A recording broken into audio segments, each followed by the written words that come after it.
dengan bimbingan belajar Arif. Pada pertemuan ini kita akan membahas lagi tentang kimia. Ini formula bagi anak-anak kelas 10 SMA, MA maupun SMK, karena di sini termasuk di dalam materi zat ya, dan perubahan ya. Di sini kita akan membahas tentang kadar zat dalam campuran. Ini merupakan susunan zat-zat dalam suatu campuran dapat dinyatakan dalam kadar dari zat yang membentuk campuran itu ya. Kadar suatu zat dalam suatu campuran dapat dinyatakan sebagai banyaknya zat tersebut dibandingkan dengan banyaknya campuran ya. Jadi bagaimana cara kita mengukur jumlah zat dalam suatu campuran? Nah, untuk itu kita diberikan satu solusi ya, yaitu caranya pertama kali dengan persen massa, yang kedua nanti adalah persen volume ya. Nah, di sini kita akan jelaskan bahwa di sini ada satu bentuk contoh, yaitu bagaimana cara menghitung persen massa ya. Itu ada pada 50 gram asam cuka mengandung 10 gram asam asetat. Nah, hitunglah kadar asam cuka tersebut. Nah, ini kita perhatikan di sini bahwa ada pertanyaan, yaitu kadar asam cuka. Nah, kita langsung ditulis ini persen ya, asam cuka. Nah, ini caranya ya. Nah, kita perhatikan di situ bahwa pada 50 gram asam cuka mengandung 10 gram asam asetat. Nah, ini yang kita perhatikan. Jadi 10 per, nah ini asam cuka. Jadi mengandung, di dalam cuka itu mengandung 10 gram asam asetat ya. Jadi 10 per 50, karena dia mengandung ya dia. Jadi ini bentuk dalam posisi gram, ini gram ya. Nah, sekarang tentu karena persen, maka kita kali 100% ya. Nah, sudah dapat di situ, jadi kita langsung bisa 1/5 dari sini aja caranya supaya kita mudah, berarti 20% ya.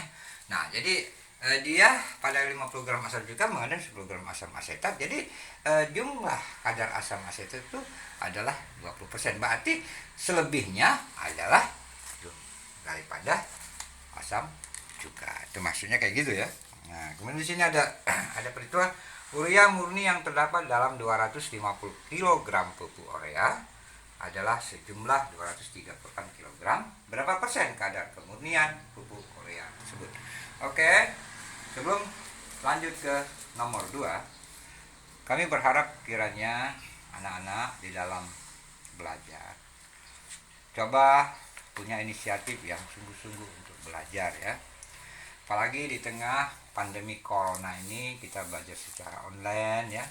Manfaatkan dunia teknologi ini dengan sebaik mungkin, dan juga tetap kita harus melakukan sesuatu tindakan-tindakan seperti disiplin, jaga kesehatan, dan juga selalu tekun membaca ya. Karena tanpa membaca Anda tidak akan mungkin mengetahui rumus-rumus baik fisika, kimia maupun biologi. Jangan lupa ya untuk mengikuti channel Bimbingan Belajar Arif, subscribe, like, share, dan komennya ya, untuk supaya kita tetap eksis membantu adik-adik ataupun teman-teman baik SD, SMP, SMA maupun juga para pendidik di daerah-daerah maupun pedesaan. Oke, terima kasih atas subscribe-nya. Oke, nomor 2, urea murni yang terdapat dalam 250 gram pupuk urea adalah sejumlah 238. Berapa persen kadar kemurnian pupuk urea? Nah, ini yang kita tanya di situ adalah kita cari persen urea murni dulu ya. Di sini kita bahas pembahasannya.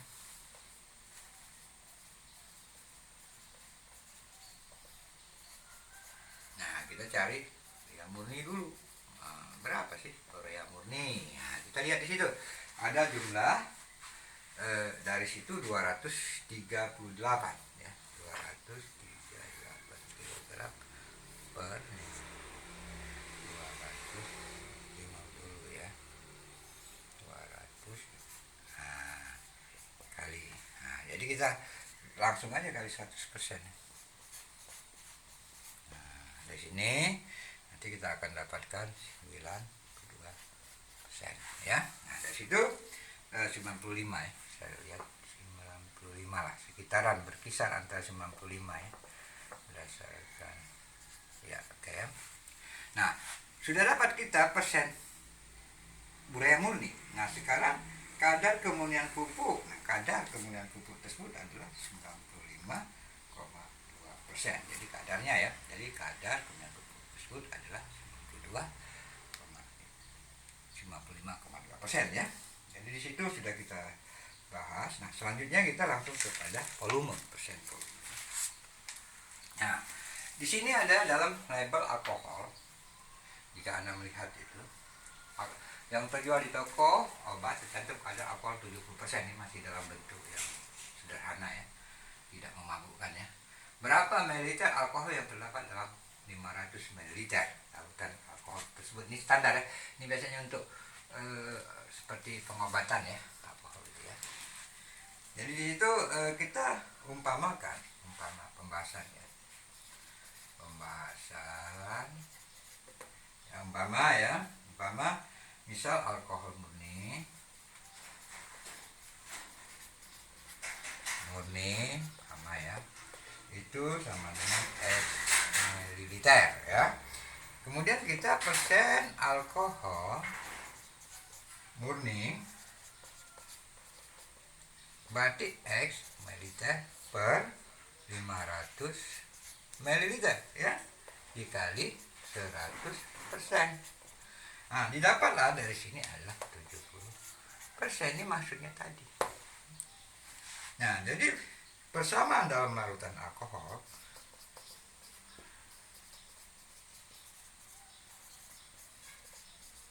dijelaskan di sini ya. Berarti 100 kali X, 100 kali X ya, sama dengan 70 dikali 500. Ini persamaan. Ini X. Nah, jadi 100 X 7 kali 5 35.000 ya. Jadi X kita dapatkan di situ adalah 35 per 100. Nah, kita dapatkan 350 mililiter ya. Nah, jadi volume alkohol 500 mililiter itu 350 liter itu dalam 70% larutan ya.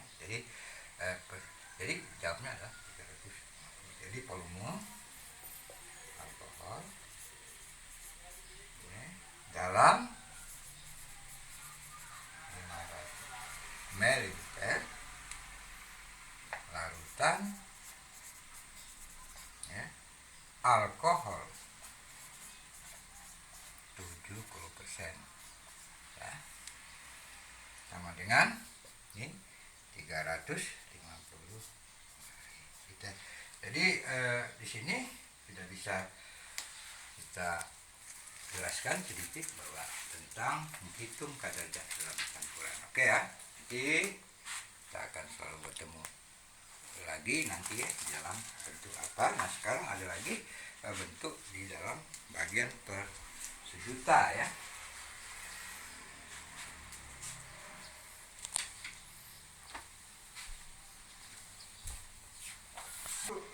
Massa zat ada dua rumus. Massa campuran ya, kali 10 pangkat 6 karena per sejuta, bagian per sejuta ya. BPJ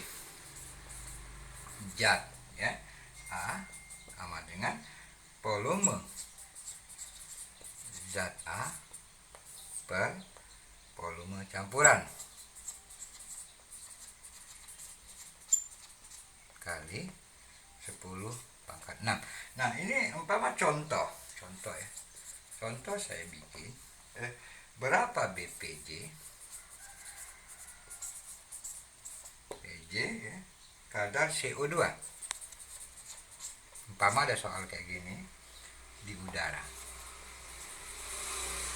Nah, perhatikan di situ, jika di udara,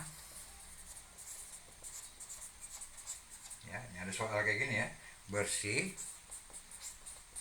mengandung ya 0,00025% CO2. Nah, ini kita sikapi dengan pelan-pelan. Berapa BPJ kadar CO2 di udara? Jika di udara bersih mengandung 0,0025% CO2. Nah, ini pertama kita harus bisa kadar, ya. Kadar CO2 sama dengan 0,00025 per, ya, 100. Tetap dia karena gram, ya, kali 10⁻⁶ caranya. Ya, nanti kita akan dapatkan di sini, setelah di sini 1 2 3, jadi 1 2 3. Berarti 0, berarti kita perhatiin 1 2 3 nih. Ini kan merupakan 6. Jadi kita hitung jadi 2,5 BPJ, ya. Nah, jadi di sini ada lagi bentuk contoh satu lagi, ya. Ya, kita, ya, itu tolong di cover anak-anak mungkin akan lebih ini. Saya kasih lagi nak satu contoh biar pemahaman kimianya lebih jelas, ya. Ada contoh kedua, pada suatu sumur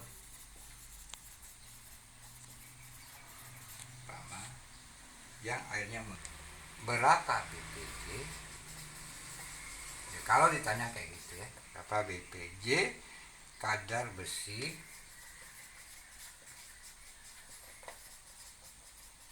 dalam air murni, ya, dalam air sumur itu maksudnya, dalam sumur, ya, sumur jika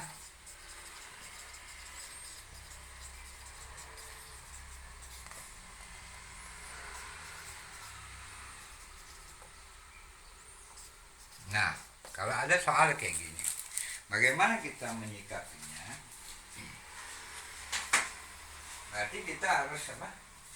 Harus bisa memahami hal tersebut, ya. Nah, jadi pembahasannya, caranya, kita pertama 1 liter air sumur. Perhatiin, ya. Berarti 1000 ml. Jadi dari liter ini ke mili. Massa air, ya, sama dengan massa jenis kali volume, ya. Berarti sama dengan 1 gram per mililiter dikali 1000 ml. Ini kita coret, maka kita dapatkan 1000 gram, ya. Nah, berarti massa besi bisa kita lihat di situ ada 0,15 mg. Berarti kita jadikan dulu ke gram 0,0015 mg per 1000, kan. Nah, massa kadar besi, nah, bisa kita hitung massa zat tadi, rumus, ya. Nah, per massa larutan. Nah, massa larutan kali 10⁻⁶ BPJ. Nah, ini BPJ, ya. Ini sering juga di anak-anak kelas 3 juga kerepotan ini karena tidak hafal di sini dalam menghitung kimia ini, ya. Jadi kita ulang lagi di sini, ya. Di sini 0,00015, ya, per 1000 dikali 10⁻⁶ BPJ. Nah, dari sini kita sudah bisa dapatkan ada 0,015 biar enak ya, 15 BP. Ini bagian per sejuta, maksudnya BPJ itu bagian per sejuta, 15 ya, kalau kurang jelas nanti. Oke, demikianlah pertemuan kita. Bagi anak-anak yang ingin mengikuti program bimbingan belajar Arif Pripat ya, baik itu les dan juga kegiatan secara online ya, silakan menghubungi admin kita. Nah, ini kita akan bikin program online bagi anak-anak kelas 3 SMA yang akan menghadapi ujian nasional atau UTBK ataupun akan melanjutkan ujian. Kita akan ada program khusus. Jadi penayangannya akan kita lakukan dalam satu waktu tentang membahas tentang fisika, kimia, matematika. Dan siapa yang mau mengikuti kursus ini, ya kita akan upayakan waktunya, tolong Anda daftar, nanti kita akan atur jadwalnya sebagaimana mungkin. Oke, jangan lupa kami dari Bimbingan Belajar Arif tetap mengharapkan teman-teman menjaga jarak, menggunakan masker, dan cuci tangan. 3M dari pemerintah, mari kita ikuti dan kita patuhi. Oke, terima kasih. Wassalamualaikum warahmatullahi wabarakatuh. Sampai jumpa lagi.